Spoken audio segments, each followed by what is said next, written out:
The Bargain Bin X-Men are a fictional team of superheroes appearing in American comic books published by... Okay, wait, who is that? These are like actual pictures. They're like actual people. Hold on, what am I looking at?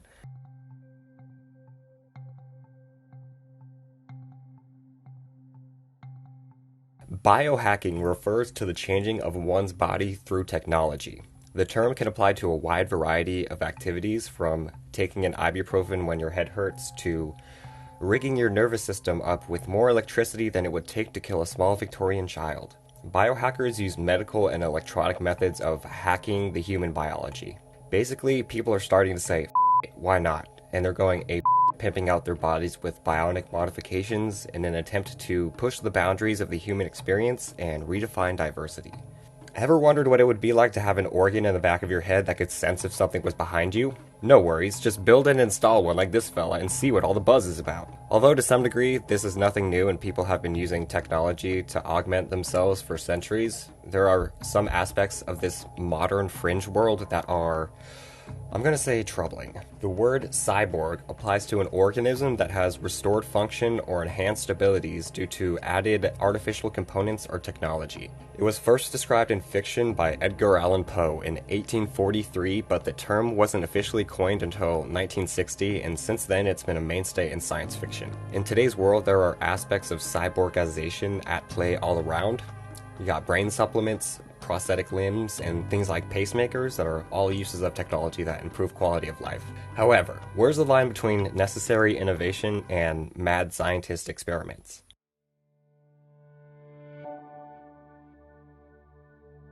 Biohacking can also serve to awaken new senses in the brain with these augmentations, and this effectively changes reality for these people. I was born with a rare visual condition called achromatopsia, which is total color blindness. It's a color sensor that detects the color frequency in front of me and sends this frequency to a chip installed at the back of my head, and I hear the color in front of me through bone conduction. After several months of adjustment, his brain effectively gained the sense of color and he began to dream in color. Neil is an activist for non-human rights. He co-founded the Cyborg Foundation in 2010 and then the Transspecies Society in 2017. Although Harbison is the rock star of the cyborg movement, he's far from the only one pushing the boundaries of what we thought possible. Kevin Warwick is an English engineer and Deputy Vice Chancellor of Coventry University. He's known for his studies between direct interfaces between computer systems and the human nervous system. He performed a series of experiments where he implanted wiring into his nervous system and was able to control a robotic hand over an internet connection. So I had electrodes that I could plug into the computer.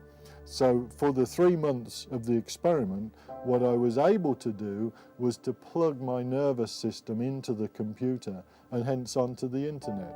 And either by moving my hand, send neural signals from my brain, nervous system, into the computer to control things. Moon Ribas is a Spanish avant-garde artist who developed what she calls the seismic sense. This sensor vibrates in different levels depending on the intensity of earthquakes around the globe and is wirelessly connected to online seismographs. Moon has been wearing the sensor permanently since March 2013 and has used her seismic sense to create dance pieces. Another Barcelona-based artist I have to bring up is Manuel Munoz, best known for developing and installing a sensory organ to perceive changes in atmospheric pressure in his body. The barometric organ allows him to perceive the arrival of cyclones and anticyclones via beat frequencies transmitted through his skull. Depending on the input received, he can predict weather changes as well as feel what altitude he's in. Why? I have no idea, but he can. The first issue brought up when discussing biohacking is privacy, and a good real-world example to point to when bringing this up is Google Glass. The Glass was a brand of smart glasses that lasted about 2 years on the market, from 2013 to 2015. The product failed due to multiple factors such as poor design, performance, and applicability, but the main reason was the backlash over privacy. It turns out people don't take too kindly to being recorded without their consent. Some cafes around America went as far as to put up no glass signs, showing that they wouldn't tolerate the devices in their establishment. A group called Stop the Cyborgs was formed to rally against what they saw as an infringement on civil rights. The founder of the group is quoted as saying, "It's not about tech, it's about the social culture around it. It's a loss of space that isn't online." Clearly, this freaked people out, and the public responded with aggression.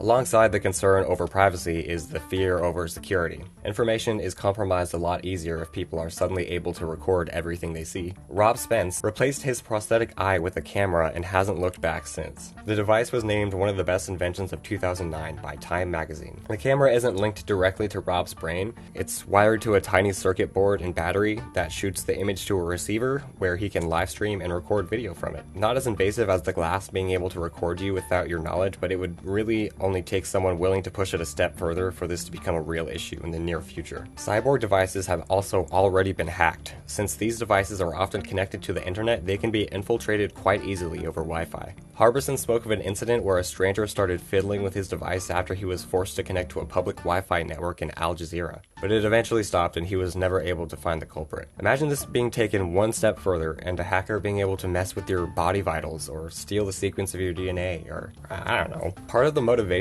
behind biohacking is an underlying frustration with the healthcare system and the speed at which new medical procedures are approved by the FDA. Since many biohackers are committing these acts out of desperation, they feel better off taking matters into their own hands rather than waiting around for a double-blind, peer-reviewed study or clinical trial to be approved. I understand the frustration with science being slow, but it really does take time to do it right and to do it safely and to make sure that we're not going to harm people.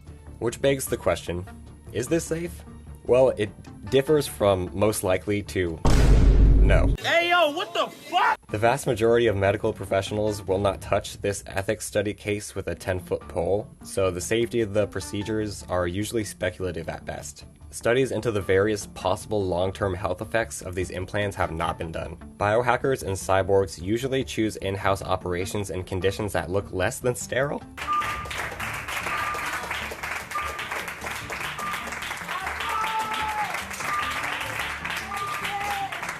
There's without a doubt a higher risk of infection in these environments. Although the people involved assume the greater risk factor, but there are still any number of complications that could arise from untrained hands performing surgeries of this nature.